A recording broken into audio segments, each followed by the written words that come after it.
Hello, आज की class में आप सबका स्वागत है। आज हम स्टडी करेंगे बुखार और बुखार के रोगी की क्या सहायता की जाए, इस बुखार का प्रबंधन या मैनेजमेंट कैसे किया जाए, इसके बारे में जानेंगे। ये लेक्चर आप हिंदी में देख रहे हैं। यदि आप इंग्लिश में इसे समझना चाहते हैं तो आई बटन पर क्लिक करें। वहाँ से आपको इंग्लिश लेक्चर का लिंक मिलेगा या आप डायरेक्ट चैनल को भी विजिट करके उस वीडियो को देख सकते हैं। बुखार क्या है? बुखार या पायरेक्सिया को हम डिफाइन करते हैं जब बॉडी का टेम्परेचर 98.6 डिग्री से अधिक हो जाए तो उसे बुखार कहेंगे। बुखार वास्तव में कोई बीमारी नहीं है, यह एक जस्ट इंडिकेशन है, एक संकेत है और एक सुरक्षात्मक कार्य है, क्योंकि जो तापमान में वृद्धि होती है वो पैथोजेंस के डेवलपमेंट या ग्रोथ को रोक देती है और हमें इंडिकेट करती है कि कुछ समस्या हमारे शरीर के साथ है और हमें कोई एक्शन लेना चाहिए। बुखार के क्या कारण हो सकते हैं? बुखार मुख्य रूप से एक इन्फ्लामेटरी प्रोसेस है, इन्फेक्शन का, सर्जिकल कोई इंजरी का, गर्म वातावरण में के संपर्क में रहने से हीट स्ट्रोक के कारण या फॉरेन प्रोटीन से कोई एलर्जी हो जाए तो भी फीवर हो सकता है। फॉरेन प्रोटीन का आप यहाँ मतलब समझ सकते हैं कि जैसे वैक्सीन है, वैक्सीन एक प्रकार का foreign protein, mostly vaccine foreign protein से बने होते हैं, एंटीजन से, तो उनसे यदि एलर्जी है तो भी फीवर आ सकती है। टाइप्स ऑफ फीवर, कितने प्रकार की फीवर होते हैं? बहुत सारी ऐसी टर्म्स होती हैं जो बुखार का जो पैटर्न है या उसका लेवल कितना है उसके आधार पे हम अलग अलग तरीके से बुखार को क्लासिफाई करते हैं। इसमें सबसे पहले कि ऑनसेट या बुखार की शुरुआत। बुखार की शुरुआत या बुखार का अटैक हम कब मानेंगे? यह वह समय होगा जब शरीर का तापमान इंक्रीज होना शुरू होता है और लगातार बढ़ता रहता है। जब एक स्टेज पे आकर रुक जाता है तो फिर दूसरा टाइप उसका हो जाता है। ऑनसेट का स्टार्टिंग एंड कंटिन्यूस राइजिंग बुखार, टेम्परेचर ऑफ बॉडी, है ना। उसके बाद आता है फास्टिजियम। फास्टिजियम एक ऐसी स्टेज होती है जो एक बुखार का जो एपिसोड है उसमें हाईएस्ट लेवल पे टेम्परेचर बॉडी का पहुंच जाए और काफी समय तक कांस्टेंट उस लेवल पर रहे, तो उस स्टेज को हम फास्टिजियम या स्टेडियम कहते हैं।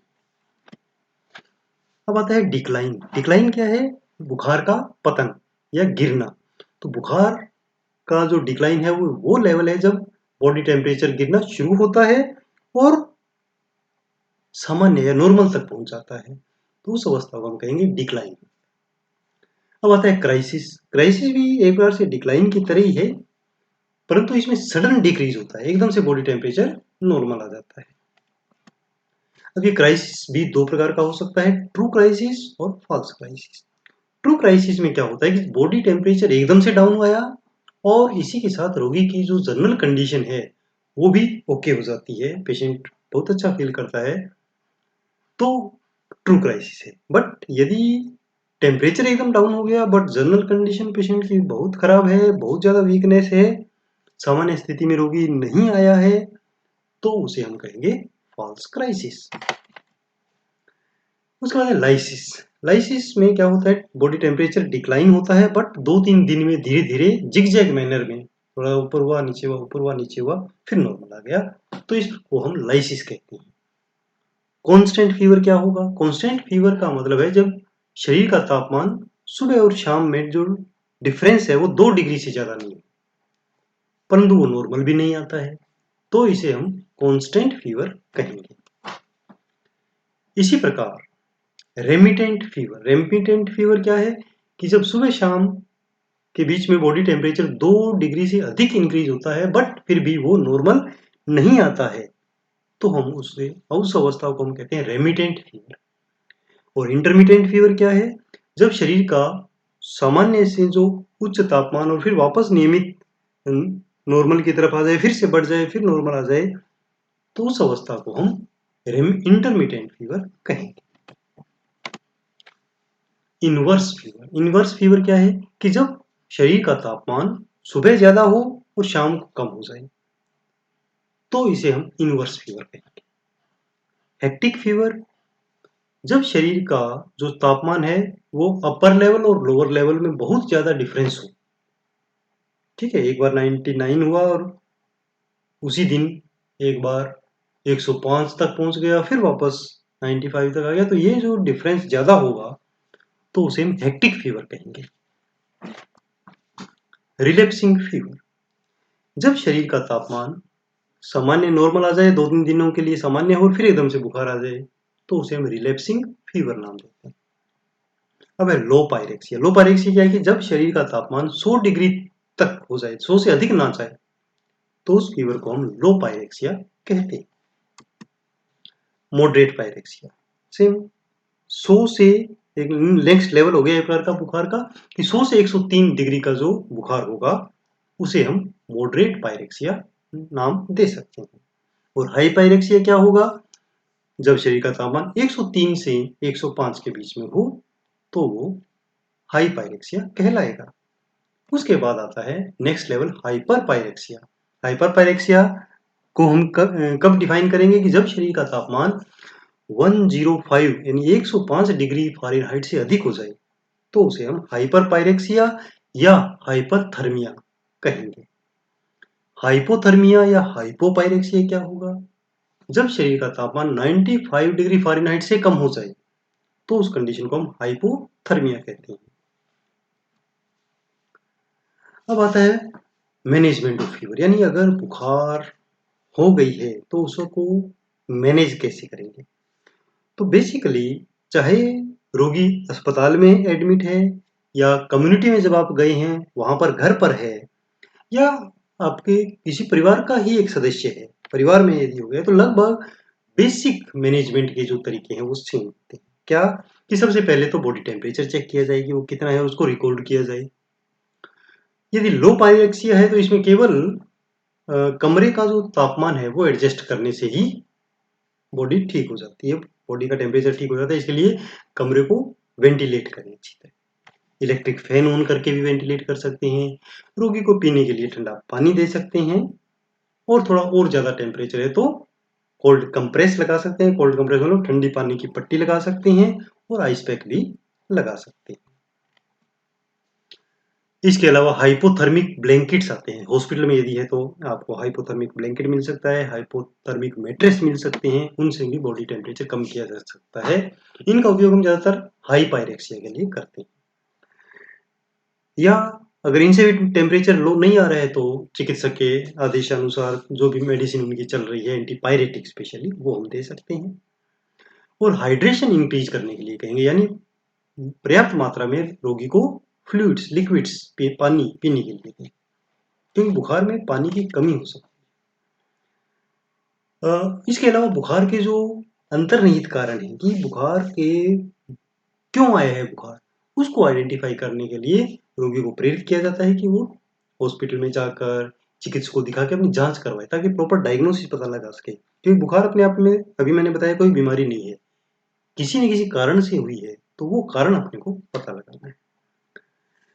यदि रोगी अस्पताल में है तो चिकित्सक को सूचित किया जा सकता है कि बुखार कम ज़्यादा हुआ है या ज़्यादा हो गया है, तो और उसका जो टीपीआर चार्ट है उसमें रिकॉर्ड कर देना चाहिए।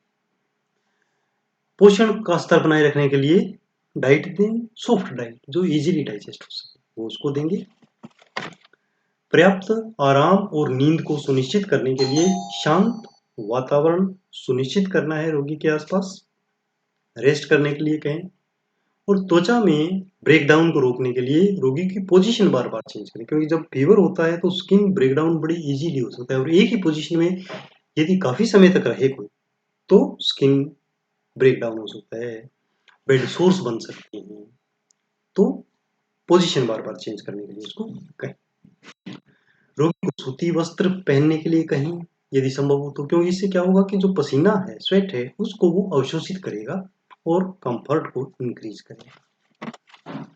इसके अलावा मुंह और होठों के ड्राइनेस को रोकने के लिए ओरल हाइजीन के लिए प्रेरित करेंगे, कुल्ला करें बार बार, और ओरल हाइजीन मेंटेन करने के बाद इमोलिएंट्स होठों पे जरूर लगाए ड्राइनेस से बचाने के लिए।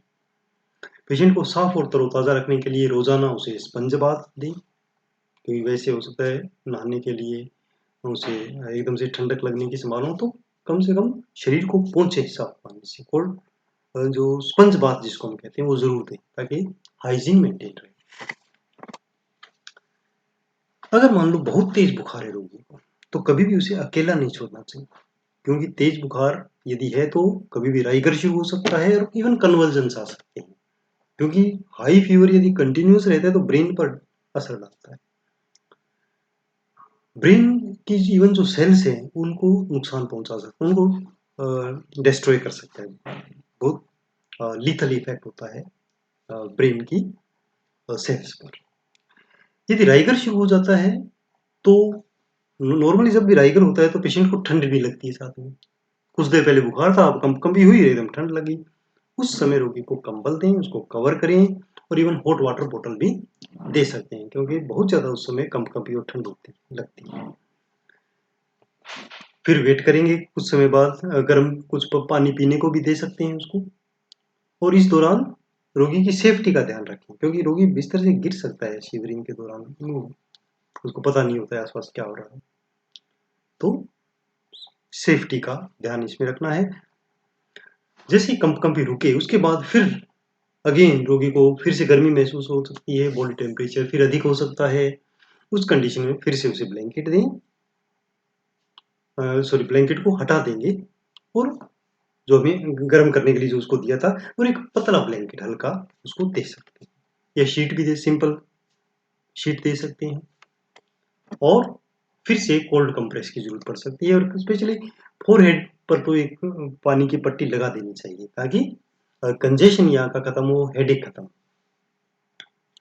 और जब तक नॉर्मल नहीं हो जाए, हाई से लो नहीं आ जाए पायरेक्सिया, तो हर 15 मिनट में टेम्परेचर चेक करना है और कंटिन्यूस स्पंजिंग पट्टी जो पानी की है वो करते रहना है। राइगर के बाद सामान्यतः देखा जाता है कि एकदम से पसीना आता है, उस कंडीशन में सारे कपड़े पसीने से भर जाते हैं, तो कपड़े चेंज करवाएं और स्किन को ड्राई रखने में हेल्प करें। तो ऐसे हम बुखार का मैनेजमेंट कर सकते हैं। ऐसे ही उपयोगी वीडियोस देखने के लिए आप चैनल को सब्सक्राइब करना ना भूलें। फेसबुक पेज को लाइक कर सकते हैं ताकि लेटेस्ट अपडेट आए तो आपको पता रहे, और अपने नोट्स बनाने के लिए mynursingstudents.blogspot.com इसको विजिट कर सकते हैं। फॉलो कर सकते हैं मुझे ट्विटर पर, इंस्टाग्राम पर और Facebook group nursing notes join कर सकते हैं। इन वीडियोस में जो भी जानकारी है वो आपकी को कैसी लग रही है आप कमेंट बॉक्स में लिखकर शेयर कर सकते हैं। धन्यवाद। आपका दिन शुभ हो।